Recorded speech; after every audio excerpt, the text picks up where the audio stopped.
женский хор «Мелодика» Минского государственного музыкального колледжа имени Михаила Ивановича Глинки, руководитель Ольга Крипец, и обладатель поощрений специального фонда президента Республики Беларусь по поддержке талантливой молодежи, лауреат международных и республиканских конкурсов ансамбль скрипачей «Каприз», руководитель Галина Рабей.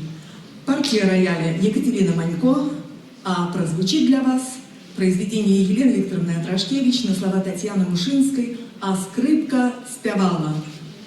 Дирижер Ольга Крипец.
Популярных белорусских народных песен прозвучит в обработке Алины Вознесон «Жавороночки, прилетите». На сцене женский хор «Мелодика», молодежный хор «Бревис», камерный женский хор Минского государственного музыкального колледжа и ансамбль скрипачей «Каприз», руководитель Галина Рабей. Партия рояля Екатерина Манько, дирижер Ольга Крипец.